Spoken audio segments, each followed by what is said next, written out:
Download aplikasi Bekal Islam dan kunjungi web bekalislam.com.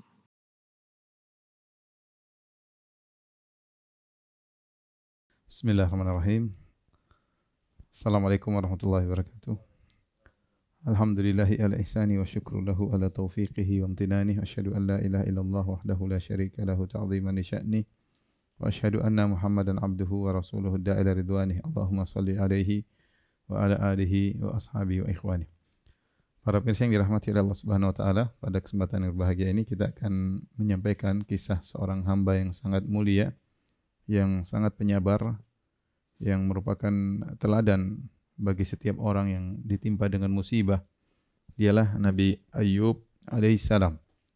Yang Allah Subhanahu wa taala memujinya dengan berkata, "Inna wajadnahu sabiran, ni'mal 'abdu innahu awwab." Sungguhnya kami dapati Ayyub adalah seorang yang penyabar. Dia adalah sebaik-baik hamba dan dia sangat taat kepada Allah Subhanahu wa taala. Allah mengatakan, "Inna wajadnahu sabira." Kami mendapatinya menjadi hamba yang sangat penyabar. Kita tahu bahwasanya kehidupan kita tidak ada yang luput dari namanya ujian, dari namanya musibah, hal-hal yang tidak kita sukai, baik berkaitan dengan harta kita, atau berkaitan ekonomi kita, atau berkaitan dengan keluarga kita, atau berkaitan dengan jasad kita, atau berkaitan dengan harga diri kita. Saya rasa tidak ada yang luput dari musibah ini. Kalau enggak ekonominya lagi diuji, atau keluarganya lagi diuji, atau dirinya sendiri, jasadnya diuji sakit dan yang lainnya, atau harga dirinya sedang diuji.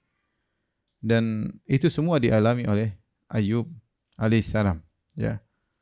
Maka Allah menceritakan kisah Nabi Ayyub dan juga diceritakan oleh Nabi sallallahu alaihi wasallam agar kita bisa meneladani Nabi Ayyub dan orang-orang penyabar yang lainnya. Kata Allah Subhanahu wa taala, "Ulaika alladzina hadallahu fabihudahum muqtadih." Mereka itulah, yaitu para anbiya, orang-orang yang telah diberi hidayah oleh Allah, maka ikutilah petunjuk mereka.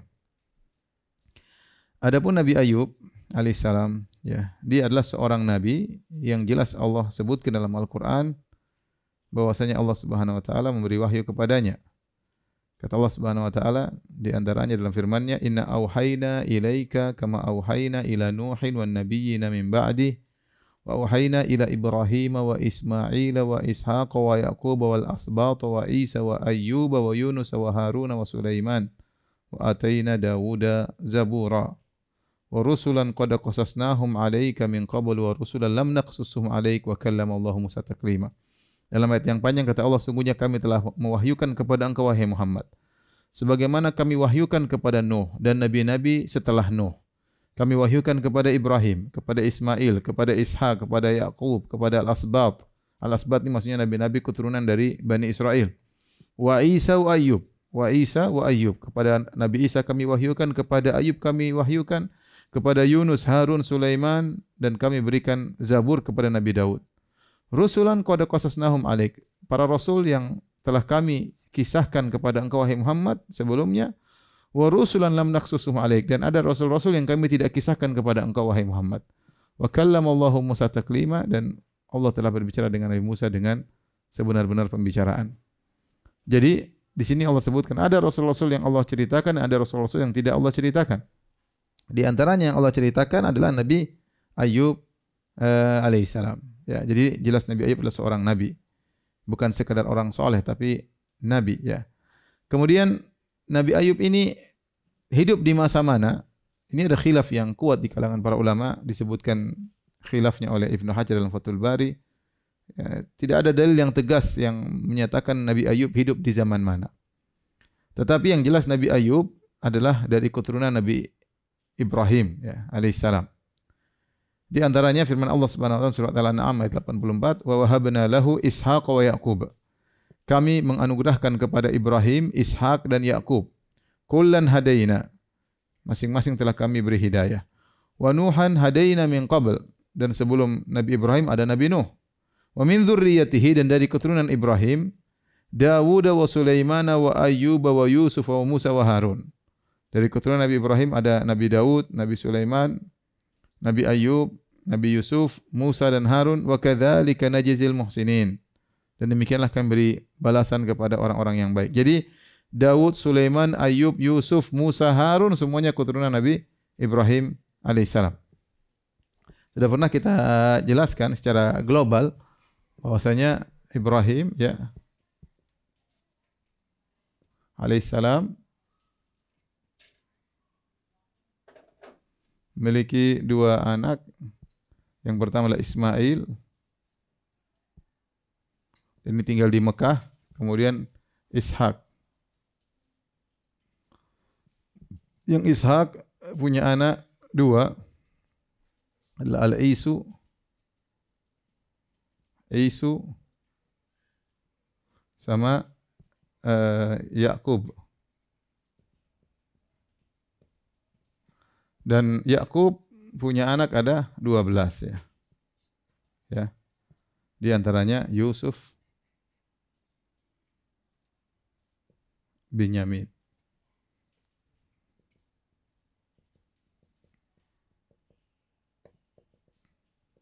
Ada 12 orang. Yang disebut dengan Bani Israel. Nah, banyak ulama mengatakan Ayub alaihissalam datang dari jalur Isu. Di antaranya Ibnu Hajar menyebutkan nasab daripada Ayub yaitu Ibrahim, Ishak, kemudian Rigual ya.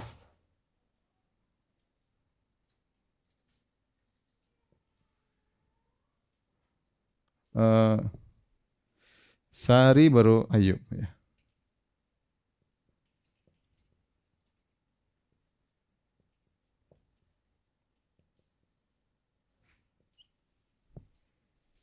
Perhatikan, jadi Ayub dari keturunan Isu.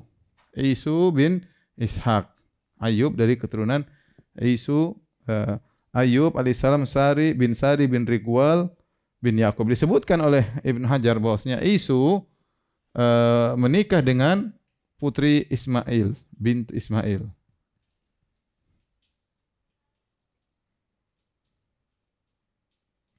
Jadi Nabi Ismail adalah omnya Isu. Demikian juga omnya Yakub. Nah, Isu menikah dengan sepupunya putri Ismail, lahirlah Rigual kemudian Sari, kemudian Ayub alaihissalam. Ini salah satu pendapat tentang nasab Nabi Ayub alaihissalam. Namun ini pendapat sebagian salaf. Namun dalil tegas dari Al-Quran maupun dari hadis tentunya tidak ada ya, tidak ada.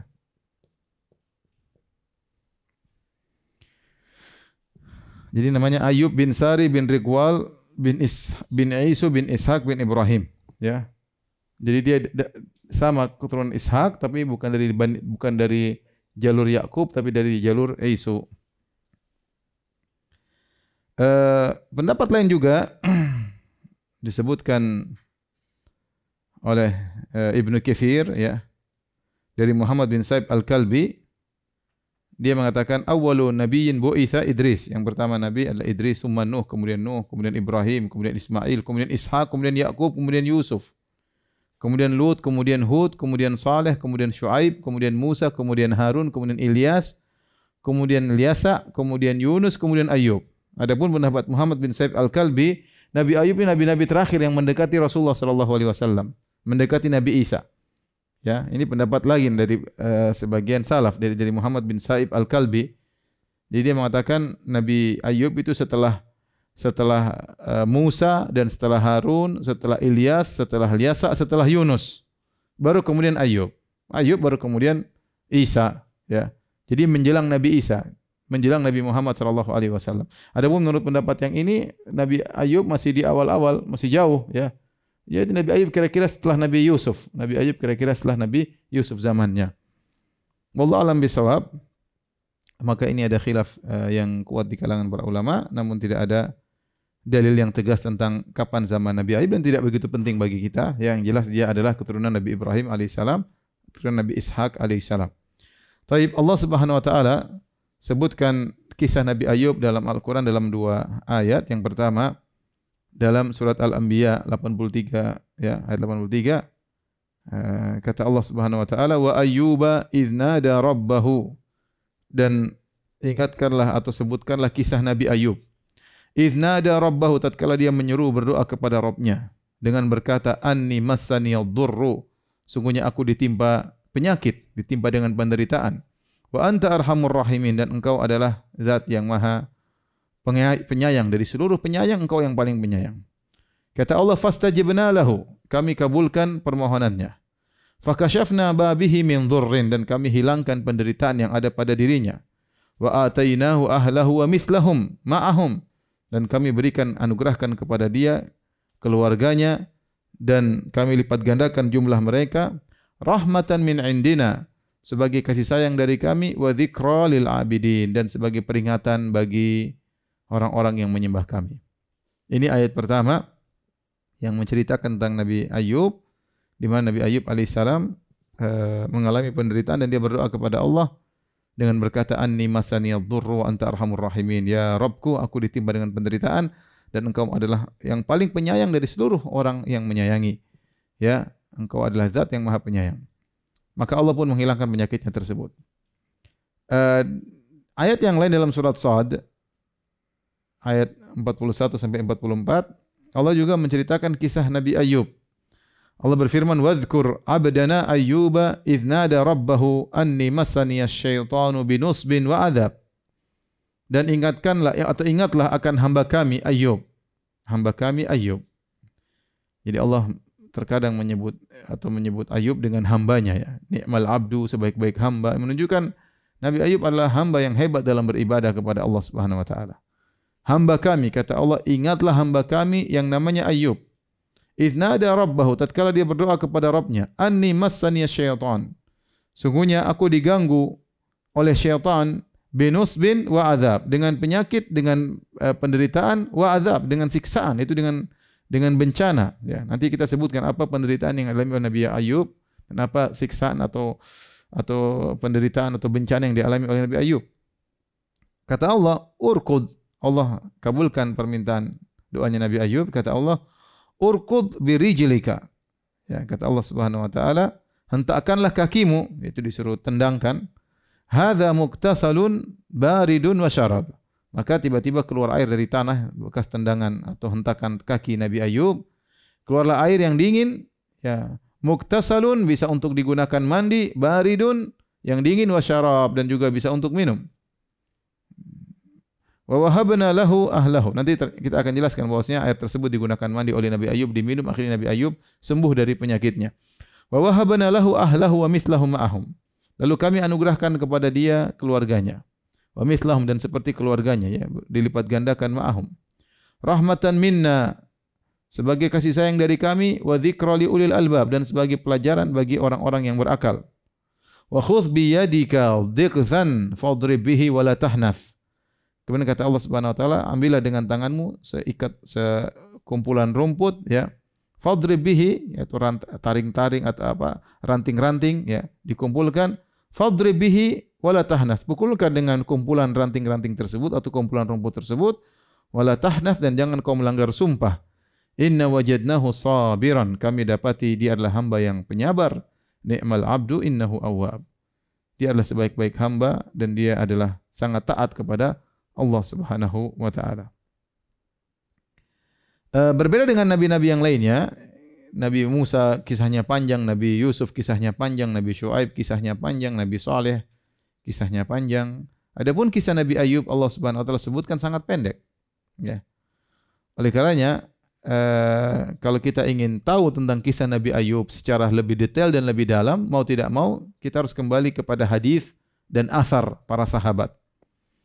Hadis-hadis juga yang menceritakan tentang kisah Nabi Ayub juga tidak banyak. Terdapat hadis sahih, ya, satu hadis sahih dalam Sahih Bukhari yang menjelaskan tentang kisah Nabi Ayub alaihissalam. Di antaranya kata Imam Al-Bukhari meriwayatkan dari An Abi Hurairah radhiyallahu anhu, dari Abu Hurairah radhiyallahu anhu, anin Nabi sallallahu alaihi wasallam, dari Nabi sallallahu alaihi wasallam, beliau bersabda. Ini hadis yang sahih tentang kisah Nabi Ayub. Kalau ayat tadi 2 ayat. Bainama Ayyub yaqtasilu uryanan, tatkala Nabi Ayub sedang mandi telanjang. Kharra alaihi rijlu jaradin min dhahab, ya. Tiba-tiba jatuh dari langit belalang, ya, yang terbuat dari emas. Belalang emas jatuh. Faja'ala yahthi fi thawbihi, maka datang belalang-belalang dari emas berjatuhan, maka mulailah Nabi Ayub mengumpulkan belalang tersebut di bajunya. Dia ngumpulin hujan belalang emas. Fanadahu rabbuhu, maka Allah memanggilnya berkata, "Ya Ayub, wahai Ayub, alam akun agnaituka? Bukankah aku telah membuat engkau berkecukupan amma tara, daripada apa yang kau lihat? Kan sudah cukup. Ngapain kau kumpulin belalang-belalang emas?" Kata Nabi Ayub, "Qala bala." Tentu ya Allah, engkau telah beri kecukupan kepadaku. Bala ya Rabbi. Walakin la ghina li an barakatika. Tapi aku tidak pernah merasa puas dengan keberkahan yang kau berikan kepadaku. Nabi Ayub mengatakan, saya sudah cukup, tapi ini keberkahan yang kau kirimkan aku ambil terus. Ini satu-satunya hadis yang sahih yang menyebut tentang kisah Nabi Ayub alaihissalam. Oleh karenanya Al-Hafidz Ibnu Hajar dalam Fathul Bari menyebutkan bahwasanya secara zahir seluruh hadis-hadis yang menyebutkan tentang kisah Nabi Ayub adalah hadis-hadis yang dhaif menurut Imam Al-Bukhari. Oleh karenanya Imam Al-Bukhari dalam sahihnya hanya menyebutkan satu hadis tentang Nabi Ayub alaihissalam. Jadi ini yang dilihat oleh Ibnu Hajar, semua hadis-hadis tentang Nabi Ayub semuanya dhaif. Yang sahih cuma satu ini, Nabi Ayub pernah mandi telanjang. Tatkala sedang mandi telanjang tiba-tiba ada berjatuhan belalang-belalang emas, maka dia pun kumpulkan belalang-belalang emas tersebut. Adapun kisah Nabi Ayub yang tersebar di masyarakat yang sering kita dengar, semua datang dalam kisah Israiliyat. Apa sih kisah Israiliyat ya? Coba hapus dulu.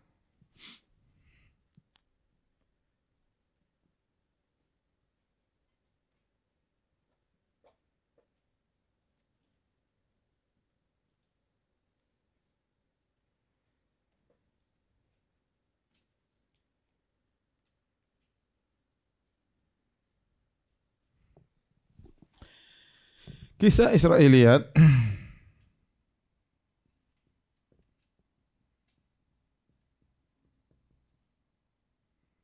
maksudnya adalah kisah-kisah tentang Bani Israel.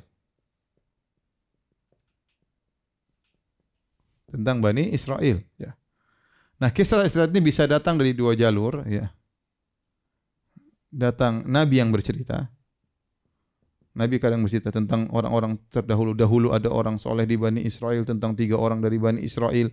Nabi cerita, ada seorang wanita dari Bani Israel. Nabi SAW yang bercerita. Yang kedua, para salaf yang bercerita. Para salaf. Dalam hal ini, sahabat,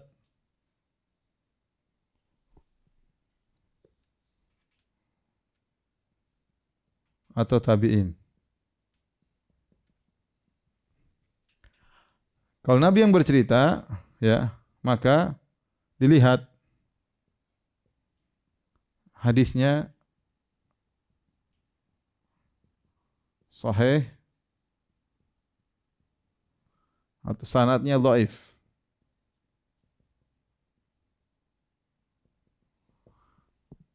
Jika hadisnya sahih, maka ini bukan lagi namanya Israiliyat. Ini namanya bukan lagi Israiliyat, namanya hadis Nabi. Hadis Nabi, bukan Israiliyat. Kenapa? Karena yang cerita Nabi SAW, maka hukumnya adalah hadis Nabi. Hukumnya hadis Nabi SAW. Walaupun dhaif maka kita tidak terima. Hadis dhaif. Adapun para salaf atau para sahabat tabi'in, maka hukumnya sama. Kita lihat, bisa jadi sanadnya sahih, sanadnya dhaif.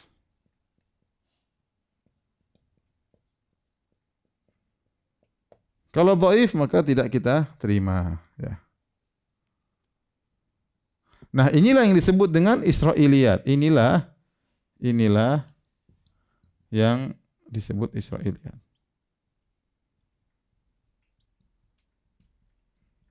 Nah, Israiliyat ini kalau sanadnya sahih, maka ada 3 kemungkinan.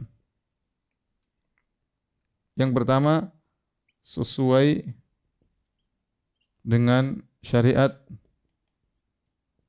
Islam, maka boleh disampaikan.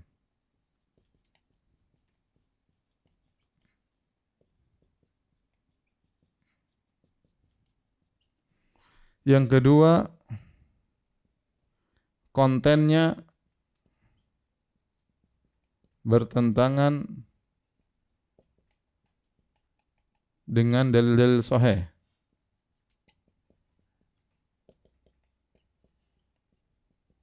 Maka ini harus ditolak. Ini contohnya apa? Contohnya seperti bahwasanya, dan ini orang termasuk yang ulama yang paling kritis dalam hal ini adalah Ibnu Katsir rahimahullah.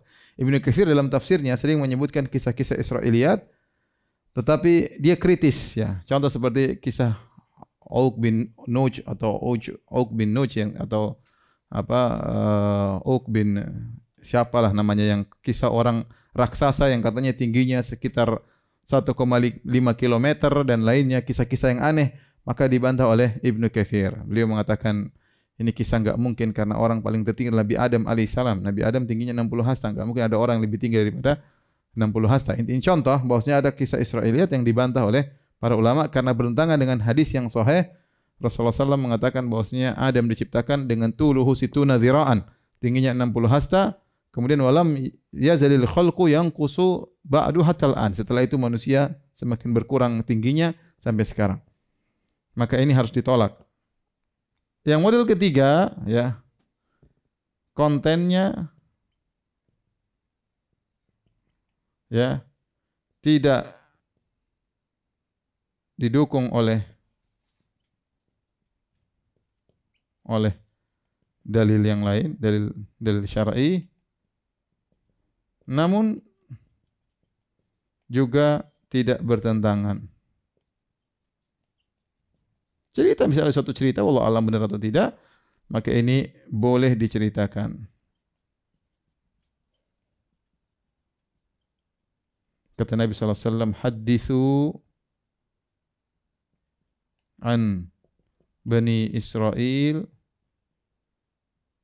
wala haraj. Kata Nabi, sampaikanlah kisah dari Bani Israel dan tidak mengapa. Kata Nabi, sampaikanlah dari kisah Bani Israel wala haraj, dan ceritakan enggak ada jadi masalah. Jadi kalau kita dapat kisah Israiliyat masih dalam koridor ini, maka enggak apa-apa kita ceritakan selama sanadnya sahih. Tapi kalau bertentangan dengan sesuai dengan syariat Islam dibenarkan oleh Nabi SAW ya, atau sesuai dengan dalil, maka bagus. Kalau bertentangan dengan dalil, maka kita harus tolak.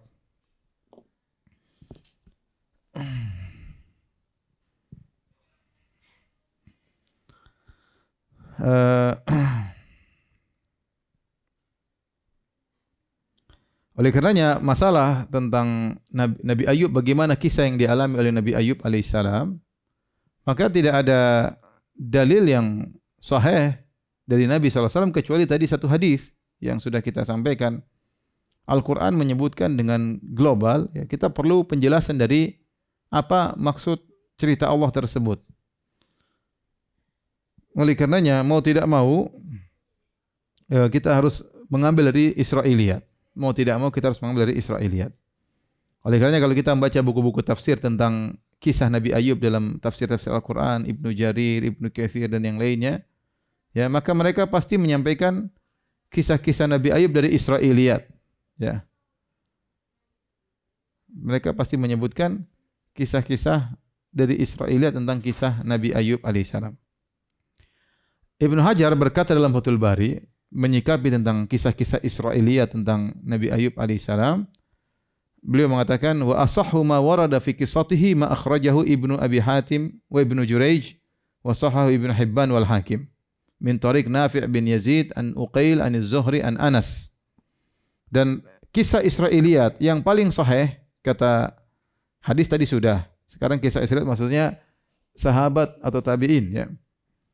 Kisah Israiliyat yang paling sahih adalah yang diriwayatkan oleh Ibnu Abi Hatim dan Ibnu Juraij dan disahihkan oleh Ibnu Hibban dan Al-Hakim dari jalan Nafi' bin Yazid dari Uqail, dari Zuhri, dari Anas bin Malik. Jadi yang paling sahih Israiliyat adalah dari Anas bin Malik.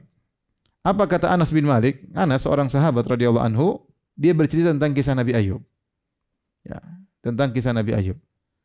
Dan Anas tidak dikenal mengambil dari Israiliyat. Apakah Anas tidak? Ada sebagian sahabat yang dikenal mengambil kisah dari orang-orang Yahudi karena para sahabat dulu berinteraksi dengan orang Yahudi. Terkadang mereka dengar orang Yahudi cerita di Madinah tentang kisah-kisah Nabi dahulu, tentang kisah orang-orang terdahulu, sehingga mereka meriwayatkan. Ada yang menyebutkan seperti Ibnu Abbas radhiyallahu anhuma, ada Abdullah bin Amr bin Al-As, ya.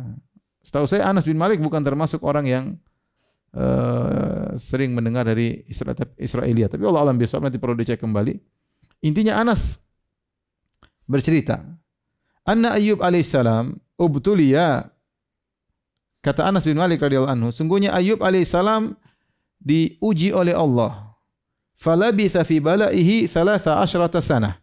Maka beliau diuji bersabar dalam ujian tersebut sampai 13 tahun. Ya, farafadahul qarib wal ba'id. Sampai orang yang dekat tidak mau dekat dengan dia, apalagi orang yang jauh. Kerabat tidak mau, selain kerabat juga enggak mau dekat dengan dia. Kenapa? Karena mungkin berpenyakit, mungkin tubuhnya menjijikkan dan yang lainnya. Illa rajulaini min ikhwanihi, kecuali ada 2 orang lelaki dari saudaranya, itu mungkin kakaknya, adiknya dari saudaranya Nabi Ayub. Adapun kerabat sepupu semua enggak ada yang mau dekat Nabi Ayub. Fakana yaqduwani ilaihi wa yaruhani, dan kedua orang kakak adiknya ini, 2 orang ini senantiasa menjenguk Nabi Ayub. Ya, pagi hari dijenguk, kemudian sore mereka pulang. Suatu hari mereka jenguk Nabi Ayub, mungkin setelah belasan tahun. Faqala ahaduhuma lil akhar, setelah mereka menjenguk Nabi Ayub, lihat kondisi Nabi Ayub yang parah, sakit, maka salah satu dari kedua orang ini berkata kepada yang lainnya, laqad aznaba Ayyubu dzamban aziman. Ayub ini pasti sudah melakukan dosa besar. Wa illa, kalau tidak, lakushifa anhu, tentu penyakitnya sudah sembuh. Kenapa enggak sembuh-sembuh 13 tahun penderitaannya? Lakushifa an hadzal bala'u, kalau tidak tentunya penderitaannya akan hilang. Fadzakarahul akhar li Ayyub, akhirnya salah satu saudara yang diceritain ngomong kepada Nabi Ayub, wahai Ayub, tadi waktu kami berdua menyengukmu, yang satu ngomong ke saya dan dia bilang begini-begini, bahwasanya tidaklah engkau diuji dengan ujian sampai 13 tahun penderitaan kecuali engkau melakukan dosa besar.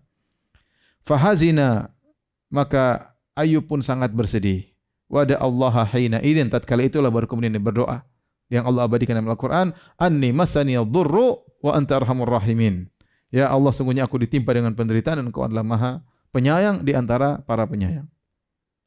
Ini adalah asar Israiliyat atau Israili dari Anas bin Malik yang sangat sahih, yang paling sahih, yang bercerita tentang penderitaan yang dialami oleh Ayub yaitu selama 13 tahun. Dan Nabi Ayub tidaklah berdoa kepada Allah kecuali setelah ada yang ngata-ngatain dia, apalagi saudaranya sendiri, kakaknya atau adiknya sendiri yang bercerita, yang mengatakan tidak mungkin Nabi Ayub begini kecuali melakukan dosa besar. Tatkala itu baru Nabi Ayub tidak kuasa, akhirnya dia berdoa kepada Allah Subhanahu wa taala karena omongan. Karena kita tahu namanya orang soleh, orang-orang yang baik, terkadang ujian berkaitan dengan harga dirinya lebih berat daripada ujian berkaitan dengan fisiknya dan hartanya, ya. Oleh karenanya seorang penyair berkata, jarahatu sinani la altiamu wala yaltaimu ma jarahal lisanu.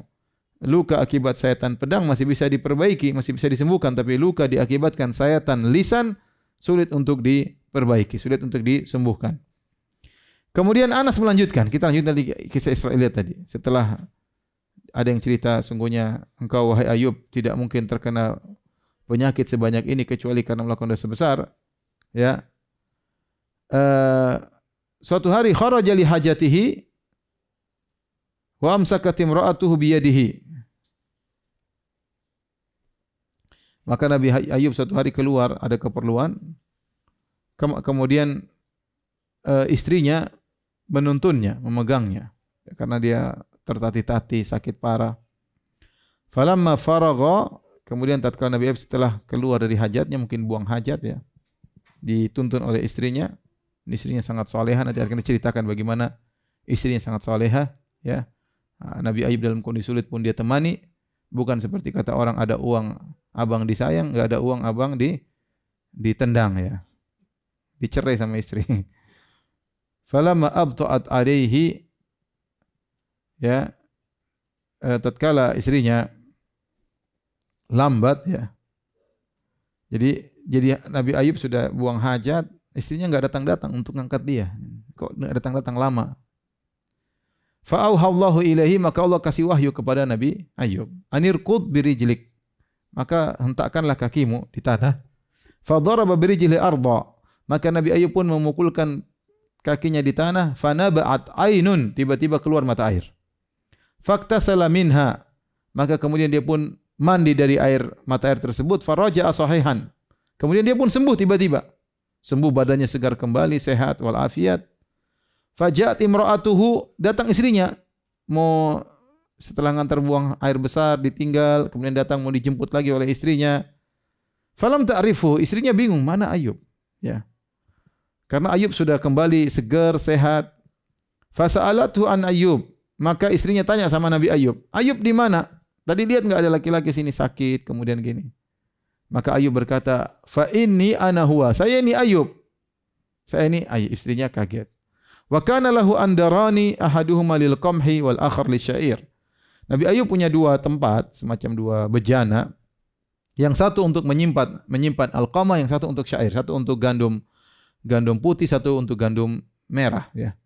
Fa ba'atsallahu lahu sahabatan, tiba-tiba Allah mengirim awan. Fa'afragat fi andaril qamah adz-dzahab. Tiba-tiba Allah menurunkan hujan emas lewat awan tersebut sehingga emas tersebut berjatuhan di bejana yang biasanya menampung gandum merah. Hatta fadha, sampai meluber emas tersebut. Wa fi andar syair al-fiddah. Kemudian di tempat gandum putih biasanya Allah turunkan hujan itu menurunkan perak. Hatta fadha, sampai meluber dari tempatnya tersebut. Ini disebutkan oleh kisah ini disebut oleh Ibnu Hajar dalam Fathul Bari jilid 6 ayat 420 halaman 421. Inilah kisah Israiliyat yang paling sahih menurut Ibnu Hajar dari Anas bin Malik radhiyallahu taala anhu. Dan kisah ini menguatkan tentang hadis Nabi SAW yang sudah kita sebutkan sebelumnya, di mana Nabi Ayub mandi kemudian dia pun mengumpulkan emas-emas yang berjatuhan dari langit dalam bentuk belalang. Ibnu Hajar rahimahullah juga menyebutkan beberapa kisah lain dari para salaf seperti dari Wahab bin Munabbih, dari Muhammad bin Ishaq, dari Ibnu Abbas dan yang lainnya. Namun ada kisah Israiliyat yang sangat panjang yang sering disebutkan oleh para ahli tafsir. Kisah ini menggambarkan tentang ujian yang dialami oleh Nabi Ayub secara detail, secara terperinci. Ya. Wallahu alam tentang kesahihan kisah ini, tapi demikianlah disebutkan oleh para ulama, ya. Kisah ini, ya. Kita ingin menyampaikan juga, ya, sebagaimana disebut oleh para ahli tafsir, karena kalau tidak kita sampaikan kita tidak jelas bagaimana kisah Nabi Ayub. Namun secara sanad wallahu alam apakah dia sahih atau tidak, saya pun belum baca penjelasan para ulama tentang sanadnya, ya. Adapun kisah tersebut di antara disampaikan oleh Ibnu Jarir dalam tafsirnya, ya. Ibnu Katsir menyebutkan sanadnya, ya.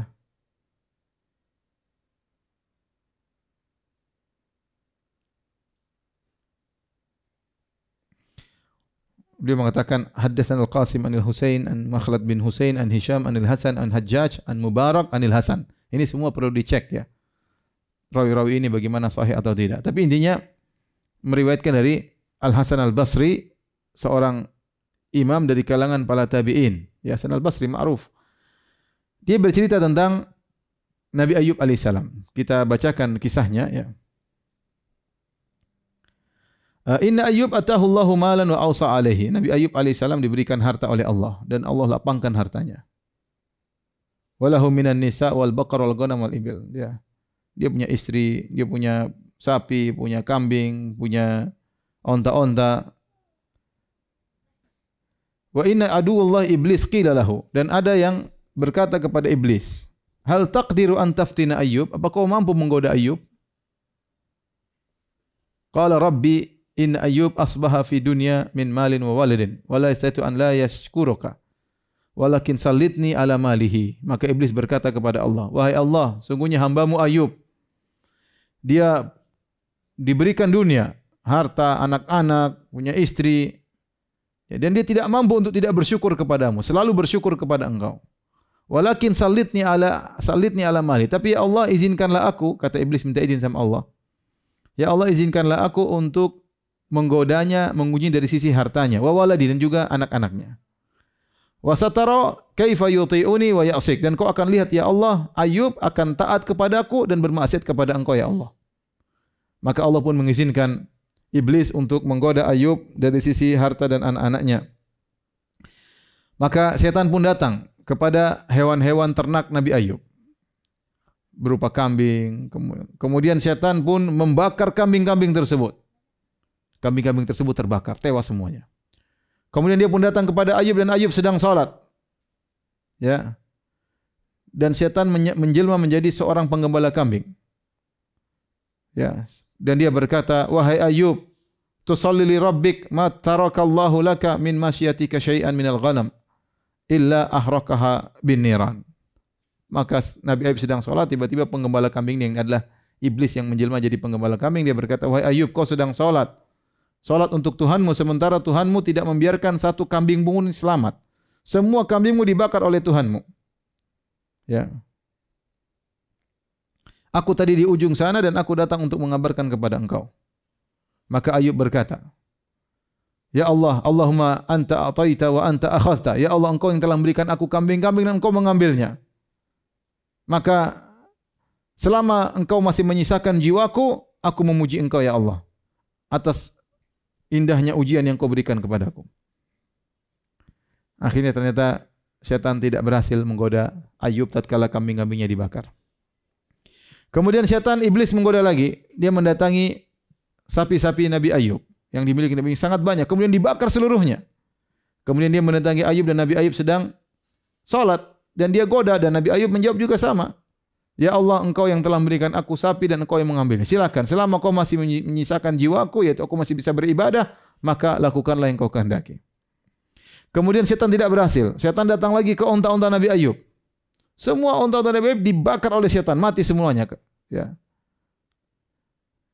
Bukan cuma itu, kemudian setan datang ke rumah Nabi Ayub. Kemudian rumahnya dihancurkan oleh setan. Akhirnya anak-anaknya semua meninggal.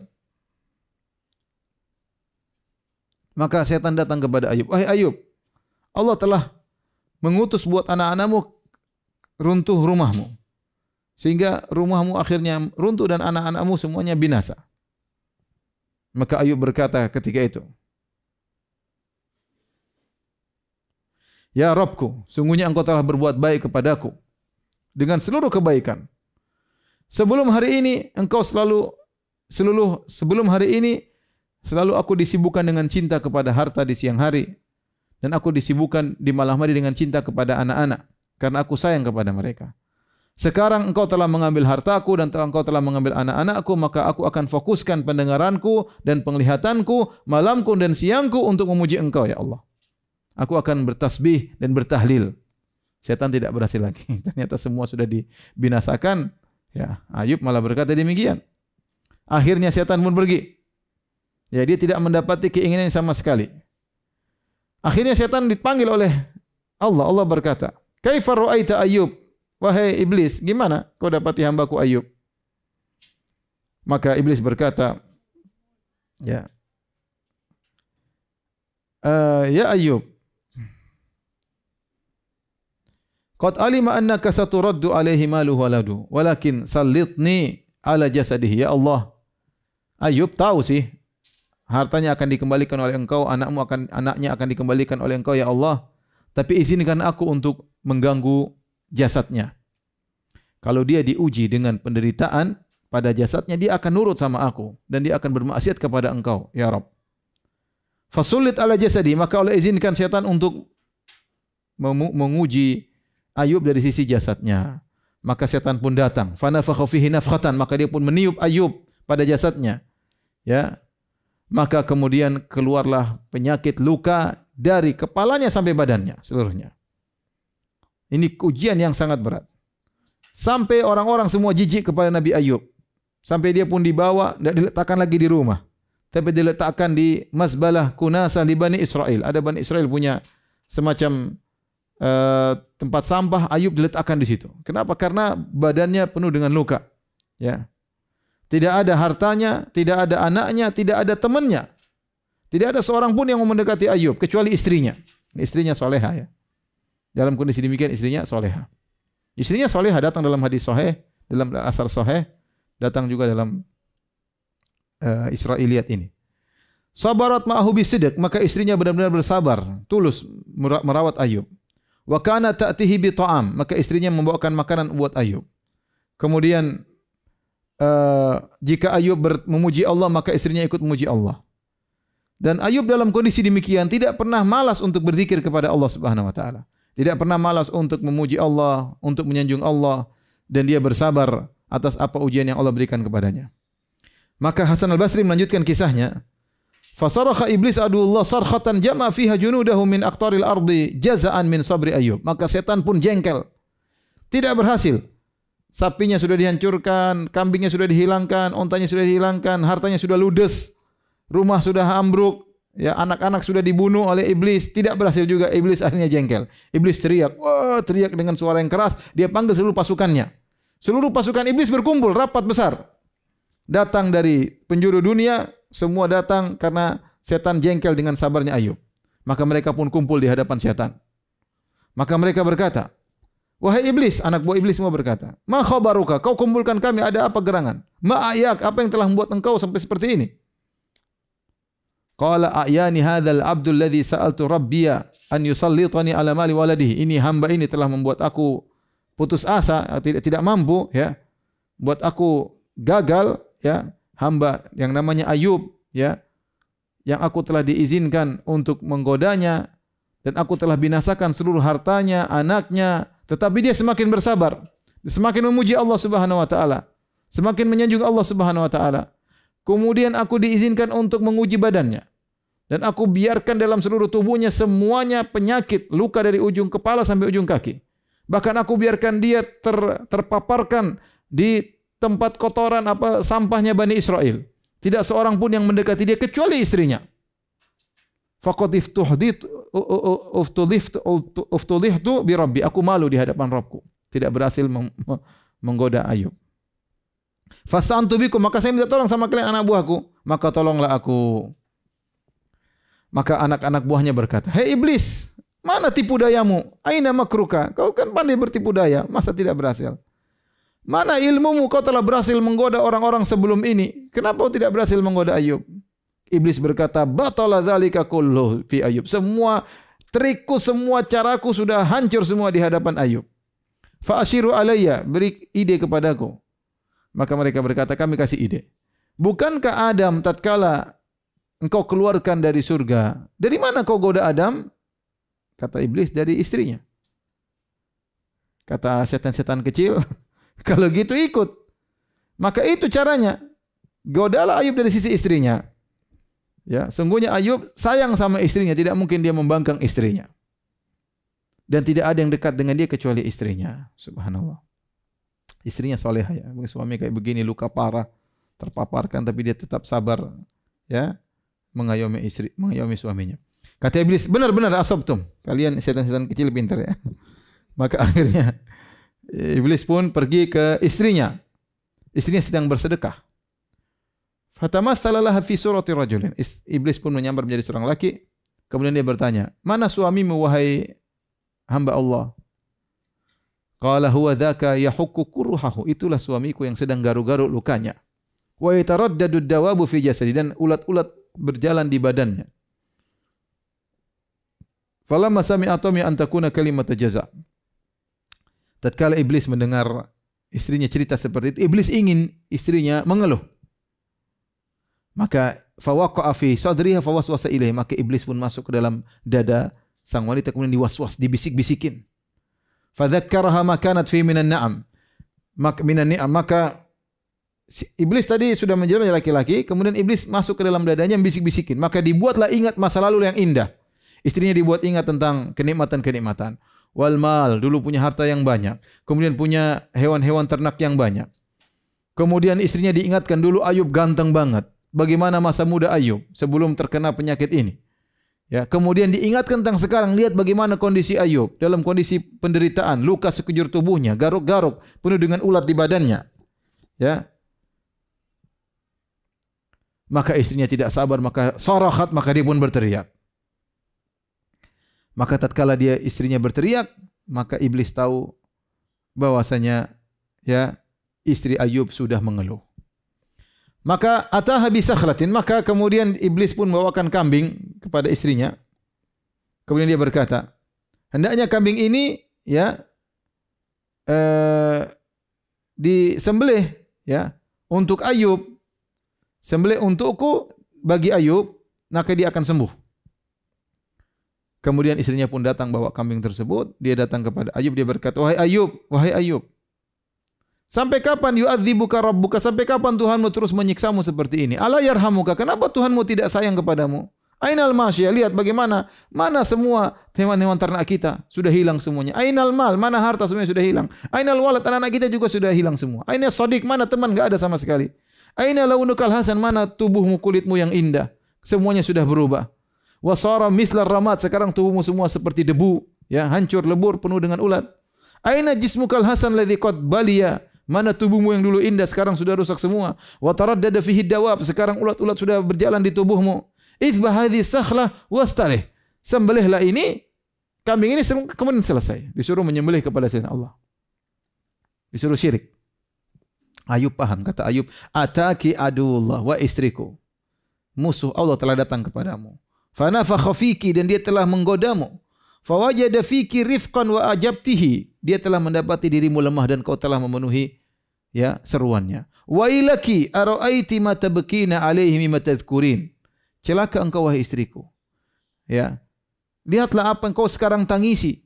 Perkara-perkara yang kau tangisi dari yang kau sebutkan tadi, harta, hewan ternak, anak-anak. Ma kunna fi minal mal wal wasah wasyabab, yang kau sebutkan tentang kenikmatan-kenikmatan terdahulu. Mana atanihi? Siapa yang telah memberikan kepadaku semua kenikmatan tersebut? Istrinya menjawab, Allah. Qala, Ayub berkata, fakam muti'na bihi? Berapa lama kita dikasih nikmat seperti itu? Qalat thamanina sanah. Kata istrinya, kita diberi nikmat dengan nikmat yang banyak 80 tahun. Ayub bertanya lagi, famuz kam ibtalana Allahu bihadzal bala alladzi ibtalana bih? Sudah berapa lama kita dikasih ujian seperti ini? Sakit luka seperti ini. Qalat mundu sab'ina sinin wa ashhur. Baru 7 tahun sekian bulan. Qala wailaki wallahi ma adalti. Wahai istriku, kau tidak adil. Wala ansafti rabbaki, dan kau tidak bersikap adil kepada Rabbmu. Ala sabarti hatta nakuna fi hadzal bala alladzi ibtalana rabbuna bi 80 sanah? Tidakkah kau harusnya bersabar sebagaimana kau diberi kenikmatan 80 tahun, harusnya kita bisa bersabar diberi ujian seperti 80 tahun juga. Sebagaimana kita dalam kesenangan 80 tahun, harusnya kita sabar dalam penderitaan 80 tahun. Kemudian Ayub berkata, wallahi la in syafani ya Allahu la ajlidannaki mi'ata jaldah. Kalau Allah sembuhkan aku akan cambuk engkau 100 kali. Amartini an adbah li ghairillah? Kau sekarang datang menyuruh aku untuk nyembelih kepada selain Allah. Ta'amuki wa syarabiki alladhi ya'tini bi alaihi haram. Sekarang semua makanan yang kau bawa kepadaku, minuman yang kau bawa kepadaku haram, saya tidak mau minum, saya tidak mau makan. Wa an adzuqa ma ta'tini bihi ba'd. Aku tidak mau merasakan apapun yang kau bawa kepadaku, karena kau telah mengucapkan hal ini. Fagrubi anni fala araki. Pergilah engkau, jangan, saya tidak mau lihat engkau. Fataradaha. Ayub sendirian di tempat sampah. Dia usir istrinya. Fadhahabat, istrinya pun pergi. Setan tidak berhasil lagi. Setan bilang, hadza qad wattana nafsahu thamanina. Ini orang sudah siap-siap untuk diuji selama 80 tahun. Alladhi huwa fihi. Faba'a bil ghalabah wa rafadahu, dan akhirnya dia pun kalah, ya. Kemudian Ayub melihat pada istrinya, dia sudah usir istrinya. Walaysa indahu ta'amun wa syarabun sadiq. Tidak ada makanan, tidak ada minuman, tidak ada teman. Kemudian tiba-tiba lewatlah 2 orang melewati Nabi Ayub. Nabi Ayub sedang demikian sendirian, istrinya enggak ada, temannya enggak ada, makanan enggak ada. Maka 2 orang ini komentar, salah satunya ngomong, wallahi ma ala dhahril ardi yawma idzin wala wallahi ma ala dhahril ardi yawma idzin akramu ala Allah min Ayyub. Faqala ahadu rajulin li sahibihi law kana lillahi fi hadha hajah ma balagha bi hadha falam yasma Ayyub syai'an kana ashadda alaihi min hadhil kalimah. Padahal waktu itu tidak ada orang yang paling dicintai oleh Allah di atas muka bumi kecuali Ayub. Orang yang paling disayang oleh Allah adalah Ayub. Yang paling dicintai oleh Allah adalah Ayub. Tapi apa komentar orang ini? Kata orang ini kepada salah satunya, kalau Allah memang ada keperluan sama orang ini, tentu dia tidak akan, si Ayub ini tentu dia tidak akan menderita seperti penderitaan ini. Ini cercaan bagi Ayub. Dan Ayub tidak pernah mendengar sesuatu yang lebih berat daripada cemoohan ini. Dia dianggap gak beres, dia anggap Allah tidak sayang sama dia, dianggap Allah tidak pedulikan dia. Buktinya dibiarkan seperti ini. Maka tatkala itulah baru kemudian Ayub berdoa kepada Allah Subhanahu wa taala, ya. Maka dia pun berdoa, Rabbi anni masaniyadh dhurru. Ya Rabbku, sungguhnya aku ditimpa dengan penderitaan. Wa anta arhamur rahimin, dan engkau adalah Maha Penyayang dan Maha Pengasih. Maka kemudian dikatakan kepada Ayub, irfa' ra'saka faqad ustujiba laka. Angkat kepalamu Ayub, sungguhnya doamu telah dikabulkan. Kata Allah, urqud birijlika hadza muktasalun baridun wa syarab. Hentakkanlah kakimu di tanah, maka akan keluar air. Kau mandi dengan air tersebut dan minumlah dari air tersebut. Faraqadha birijlihi fanaba'at ainun. Maka dia pun menendangkan kakinya di tanah, maka keluarlah mata air. Faktasala minha, kemudian dia pun mandi dari mata air tersebut. Falam yabqa alaihi min da'ihi syai'un dhahirun illa saqat. Semua penyakit yang ada di badannya semua hilang. Ya. Semua penderitaan semuanya hilang. Kemudian masa mudanya kembali lagi, ketampanannya kembali lagi.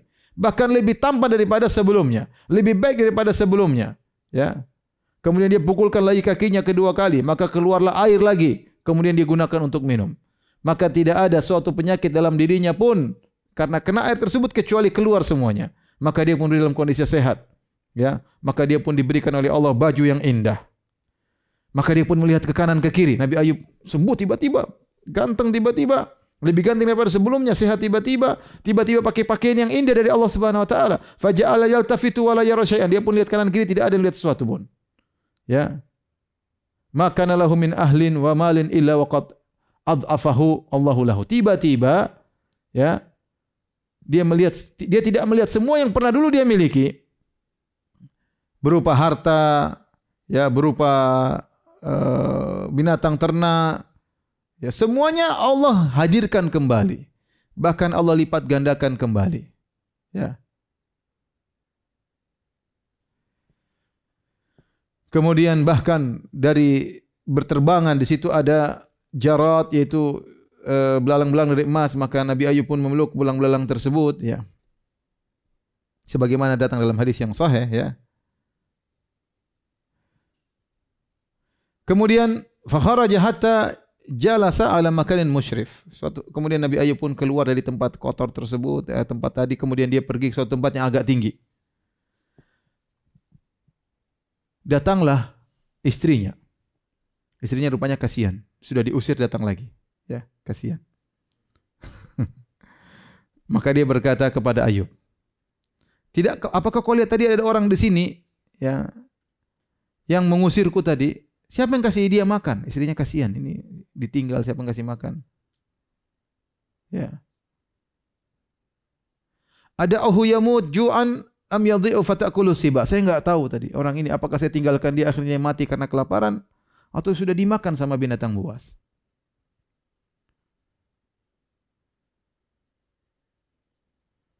Maka dia pun datang, dia lihat, ya.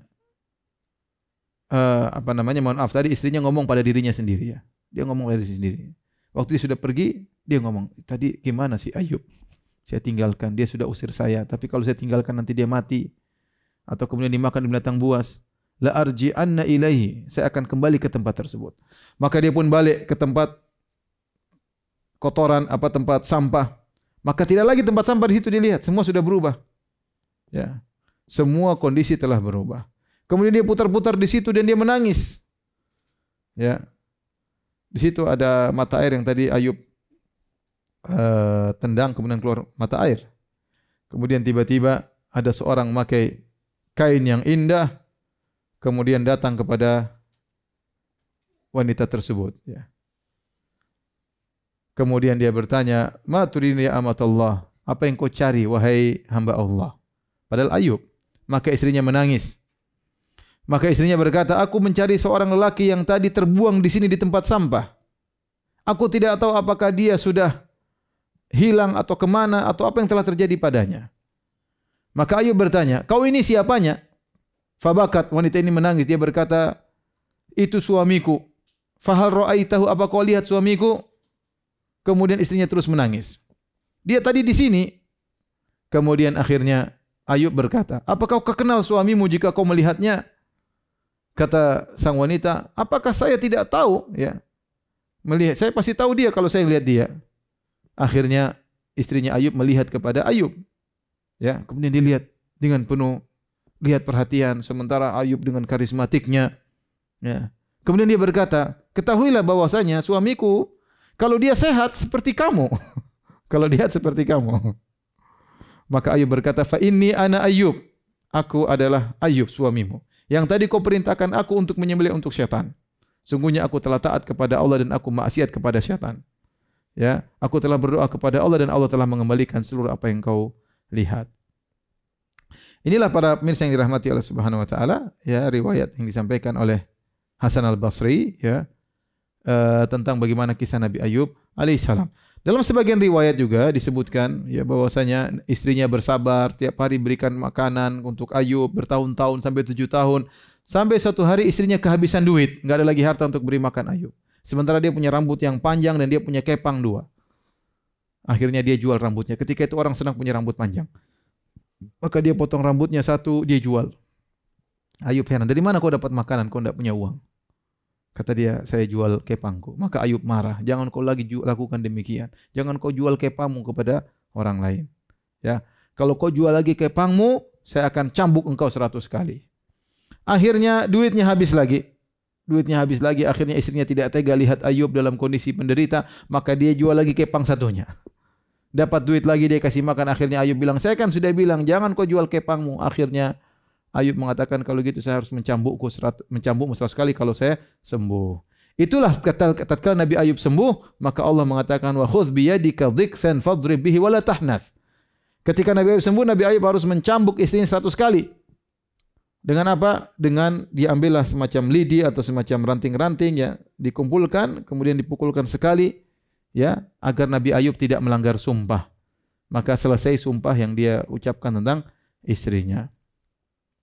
Inilah para pemirsa yang dirahmati oleh Allah Subhanahu wa taala tentang kisah Nabi Ayub, ya, yang datang dalam Al-Qur'an maupun hadis dan beberapa asar Israiliyat. Namun saya katakan tadi kisahnya yang sering kita dengar itu kebanyakan datang dalam Israiliyat. Wallahu alam akan kesahihannya. Tapi kalau kita boleh ambil faedah dari kisah Nabi Ayub, ya. Pertama, Nabi Ayub alaihissalam diuji dengan waktu yang panjang dan dia tidak pernah mengeluh sama sekali, ya. Bayangkan diuji dengan tadinya dia punya keluarga, punya anak-anak yang banyak. Lalu Allah ambil seluruh hartanya, Allah ambil anak-anaknya, semuanya diwafatkan oleh Allah. Hartanya dihabiskan oleh Allah Subhanahu wa taala. Bukan cuma diuji dari harta, tubuhnya pun diuji dengan banyak penyakit. Kemudian penyakitnya pun bertahan lama, bukan sehari, 2 hari, bukan sebulan, 2 bulan, penyakitnya 7 tahun, bahkan dalam riwayat Anas tadi 13 tahun. Maka semua orang meninggalkan dia. Kalau orang sakit, akan datang orang menjenguknya. Sakit biasa, seorang datang kepadanya. Sehari, 2 kali, hari pertama, hari ketiga. Namun sudah sebulan, sudah mulai jarang orang menjenguknya. Itu demikian kondisi masyarakat. Ya, orang sudah bosan menjenguk, tidak ada yang menjenguk. Nabi Ayub bukan cuma itu, bukan tidak dijenguk, bahkan orang menjauh. Kenapa? Takut dengan penyakit menularnya. Semua orang menjauh. Ya, dan ini ujian yang dihadapi oleh Nabi Ayub alaihissalam. Namun semua itu tidak membuat dia pernah mengeluh sama sekali. Akhirnya dia pun tatkala berdoa kepada Allah agar dihilangkan penderitaannya. Kenapa? Bukan karena jasadnya, tapi karena omongan orang. Orang bilang ini pasti melakukan dosa besar. Tatkala itu dia tidak ingin dihinakan di hadapan masyarakat, baru kemudian dia berdoa kepada Allah. Bukan karena keluhan terhadap jasadnya, bukan karena anaknya meninggal dunia, bukan karena hartanya diambil, tapi karena keluhan orang terhadap harga dirinya, maka dia berdoa, "Anni massani yadhurru wa anta arhamur rahimin." Aku mengalami penderitaan, ya Allah, dan Engkau Maha Pengasih lagi Maha Penyayang. Yaitu seakan-akan Nabi Ayub berkata, di antara konsekuensi kasih sayang-Mu, ya Allah, sembuhkanlah diriku. Dan Nabi Ayub dikatakan oleh Allah, inna wajadnahu sabiran. Kami dapati dalam kondisi bersabar. Oleh karenanya jika seorang ditimpa dengan musibah, dia boleh mengeluh kepada Allah. Ya, bukan mengatakan, ya Allah, kenapa kau timpakan kepada aku? Tidak, tapi dia mengeluhkan kondisi dia, menunjukkan kerendahan dia, kemudian mengakui keagungan Allah agar disembuhkan. Ini boleh. Ya, adapun berdoa, ya Allah, kenapa kau timpakan aku musibah, ini enggak boleh. Tapi kalau ya Allah, aku sakit, aku menderita, semua orang menjauhiku, ini boleh. Dilakukan oleh Nabi Ayub, dilakukan oleh Nabi Yakub, dilakukan oleh Nabi Muhammad sallallahu alaihi wasallam, menceritakan tentang penderitaan yang dia alami kepada Allah, bukan mengeluh. Itu tidak jadi masalah. Ya. Adapun mengeluh tidak boleh. Tidak seperti banyak orang yang mengeluhkan penderitaannya kepada manusia lain. Kita sebaiknya jangan demikian. Kita sembunyikan penderitaan kita, keluhan kita keluhkan kepada Rabbul Alamin. Orang kalau kita cerita penderitaan kita, dia paling bilang apa? Sabar, ya. Sabar, ya. Kemudian dia tidak bantu, ya. Sebagian bantu pun terbatas, ya. Kita serahkan kepada Allah. Allah akan bantu kita dengan caranya Allah Subhanahu wa taala. Apakah melalui orang-orang baik atau apa saja, serahkan kepada Allah Subhanahu wa taala. Di antara faedah yang bisa kita ambil agar kita bisa bersabar, ingat kenikmatan yang Allah pernah berikan kepada kita. Kita diuji mungkin tidak lama, sementara nikmat yang sudah kita rasakan sudah sekian lama, ya. Bayangkan tadi dalam Israiliyat tadi Nabi Ayub berkata kepada istrinya, "Kau sudah dikasih nikmat berapa? 80 tahun. Kita sekarang baru 7 tahun." Ya. Dan ini sangat penting, ya. Oleh karenanya kebanyakan orang, ya, kata Allah Subhanahu wa taala, innal insani rabbih lakanud. Manusia itu suka berkeluh kesah. Kenapa? Kata Hasan Al-Basri, yansan ni'am wa yadhkurul masaib. Suka ingat-ingat musibah dan nikmat-nikmat lupa. Kalau dikasih musibah itu yang diingat-ingat. Dia lupa kalau selama ini dikasih kenikmatan, selama ini dikasih kesehatan, selama ini dikasih harta yang berlimpah ruah. Mungkin dalam kondisi tertentu, dalam kondisi sulit, ya tidak boleh dia mengeluh. Ya, saya contohkan kita ujian sederhana. Kita sekarang dapat pandemi dalamnya. Kita paling berapa bulan sih? 2 bulan, 3 bulan, 4 bulan, taruhlah setahun. Ya memang semuanya merasakan berat. Tidak ada yang merasa gampang. Ekonomi diuji, semua diuji, banyak masalah. Tetapi ingatlah kenikmatan yang selama ini Allah berikan kepada kita. Puluhan tahun mungkin orang kasih kita kenikmatan. Diuji kemudian kita mengeluh kepada Allah. Ya Allah, kapan selesainya Allah? Kita mengeluh, enggak boleh seperti itu. Sabar, jaga lisan. Jaga lisan. Ya, kita semua ingin selesai, tapi jangan sampai kita mengeluh, ya. Kemudian kita seakan-akan menyalahkan Allah, ya, kenapa begini, kenapa begini. Ya, kebanyakan orang seperti itu lupa dengan kebaikan yang ingat cuma adalah musibah-musibah. Doa yang terbaik adalah doa, faedah berikutnya, doa yang terbaik adalah doa yang menggabungkan antara pengakuan kerendahan diri dengan keagungan Allah Subhanahu wa taala. Lihat kata Nabi Ayub, "Anni masaniyadh-dhur." Ya Allah, aku ditimpa dengan penderitaan dan Engkau Maha Penyayang. Sama seperti Nabi Zakaria. Rabbi inni wahanal azmu minni washta'al ra'su syaiba. Ya Allah, aku sudah tua, tulangku sudah lemah, rambutku sudah putih. Jadi seorang berdoa demikian, menunjukkan kehinaan dia ke hadapan Allah. Kemudian dia minta kepada Allah dan mengakui keagungan Allah Subhanahu. Seperti minta maaf juga. Allahumma anta rabbi, la ilaha illa anta, khalaqtani wa ana abduk. Ya Allah, Engkau Tuhanku, aku hambamu yang Kau ciptakan. Ya. Ya, ini di antara doa. Jadi mengakui kita hamba, mengakui Tuhan Maha Kuasa atas segala sesuatu. Ini doa yang sangat mudah dikabulkan. Mengakui kerendahan kita dan mengakui keagungan Allah Subhanahu wa taala. Sama seperti orang sujud, dia sedang mengakui kerendahan dia dengan meletakkan kepalanya di tanah, kemudian dia mengatakan subhana rabbiyal a'la. Maha suci Allah yang maha tinggi, ya. Jadi kalau kita berdoa tidak ada masalah kita sebut ya Allah, aku mengalami penderitaan ya Allah, ekonomiku sulit ya Allah, sebutin semua enggak ada masalah. Ya. Kita menunjukkan kerendahan kita, bahwasanya kita fakir kepada Allah. Ya ayuhan nas antumul fuqara ila Allah. Kata Allah, wahai manusia, kalian fakir seluruhnya kepada Allah Subhanahu wa taala. Kemudian di antara faedah mukjizat Nabi Ayub. Nabi Ayub diberi mukjizat. Dia tendangkan kakinya keluar air tersebut air biasanya hangat, air tanah tiba-tiba dingin, kemudian bisa mandi dan langsung bisa diminum dan penyembuh penyakit bagi Nabi Ayub. Setelah itu Allah kembalikan seluruh ketampanannya, jasadnya. Makanya Allah mengatakan wahabna lahu ahlahu wa mislahum. Para ulama khilaf tentang makna firman Allah ini. Kami anugerahkan kepada dia keluarganya dan yang semisalnya. Ada yang mengatakan bahwasanya Nabi Ayub keluarganya yang sudah meninggal semuanya, anak-anaknya dihidupkan kembali, bahkan 2 kali lipat. Anaknya jadi banyak. Ya. Ada yang mengatakan Nabi Ayub kemudian anaknya tidak hidup lagi, tapi Nabi Ayub kemudian menikah dan akhirnya punya anak yang 2 kali lipat daripada anak yang sebelumnya. Dan ini juga dalil bahwasanya kita boleh mengumpulkan harta sebanyak-banyaknya. Nabi Ayub waktu dikasih belalang dia berusaha ngumpulin. Maka Allah bertanya, apa ya aku tidak cukup? Kata Ayub, bagaimana saya cukup dari keberkahanmu? Jadi mengumpulkan harta tidak mengapa selama digunakan untuk di jalan Allah Subhanahu wa taala. Nabi Ayub saja kasih belalang emas dia kumpulin. Kita apalagi ada gajah emas kita kumpulin. Tapi yang jadi masalah bukan emas tersebut kita simpan-simpan di rumah, di bawah tanah, di bawah tempat tidur. Itu jadi masalah. Jadi musibah hari kiamat kelak. Tapi emas tersebut kita gunakan untuk di jalan Allah Subhanahu wa taala, itu yang benar. Kata Nabi sallallahu alaihi wasallam, as-sa'i 'alal malah wal miskin. Orang yang membantu para janda, orang miskin, kal mujahid fi sabilillah, seperti orang berjihad di jalan Allah Subhanahu wa taala. Awil qa'im al-laila as-sha'im an-nahar, atau seperti orang yang senantiasa salat malam dan senantiasa puasa di siang hari. Bayangkan, dia enggak puasa, enggak salat malam, tapi bantu janda. Bantu orang miskin. Dia enggak puasa, enggak salat malam, tapi pahalanya seperti selalu salat malam dan selalu puasa sunnah. Apalagi dia sudah bantu para janda, kemudian dia puasa lagi. Bantu janda pakai apa? Pakai ganteng doang? Enggak, pakai duit.